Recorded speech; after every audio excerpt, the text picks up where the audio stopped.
You're not going to go back. Because right now, you are into music. How long have you been doing that, in fact? 12 years overall, meaning writing for other people, underground, you know, trying to, you know, hone my craft. And then 5 years professionally, like traveling, going on tours, performing on stages, you know, collaborations, you name it. Right.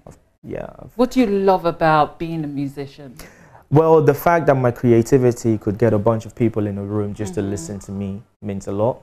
You know, the fact that I can go to a studio, work on something, and people who don't even know me can go online and stream my music and leave their comments and share. Magical. I think that's, you know, is rewarding, really. Right. Yeah, yeah. So how do you feel when someone says, oh, I don't know you? Who are you? You're a newbie. Like, come on, man, so what? There are people who don't know Jay-Z and Beyonce. And and to be fair, I think they have the best life. I mean, I've been in a room where there was so much noise about Kim K when they came to Dubai. And my boss at the time didn't even know who she was. Yeah, he was like, who is this person that is creating so much chaos? Do you get me? And sometimes you just, you know, if that's the life you've chosen, it's not a bad one. So if you don't know me, I don't expect everyone to. Right. Yeah, so it's cool. Some people don't like it. Some musicians, especially when they get to their peak, they feel like the whole world needs to know them. I mean, what is that ego that, you know, musicians automatically inherit when they get to the top? Like, you know, I don't see you being so bougie and up your, you know what I'm saying? It's okay. But, I mean,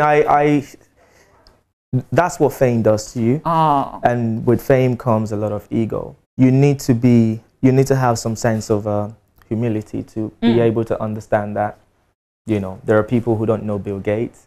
Tell us about your humility. Like, what is the most down-to-earth thing you have done since you got this title, musician? First of all, I would say one of the most rewarding things I've ever seen as a musician is I was being interviewed in Nairobi at one of the top radio stations. I'm headed somewhere. And the producer of that station really wanted me to show up. And I was wondering what the fuss was about. Right. When I was done with the interview on my way out, she said, my brother is not feeling well. He's a huge fan. I want you to do a video, like a get well soon video.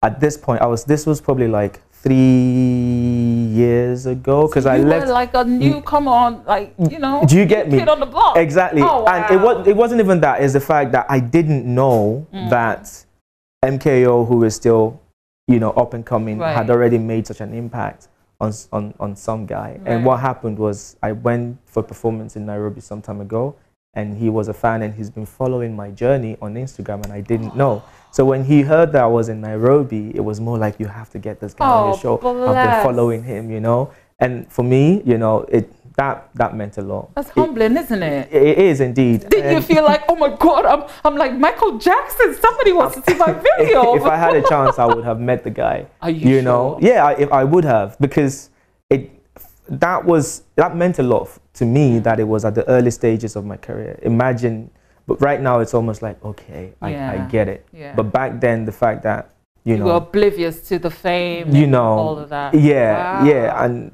I've done a lot at the time, but it wasn't to the level where I expected some guy to say, know you, I need a video, to that point, you know. Yeah. So yeah, for me, I would say what music has done for me, as opposed to, you know, yeah, what oh you my God.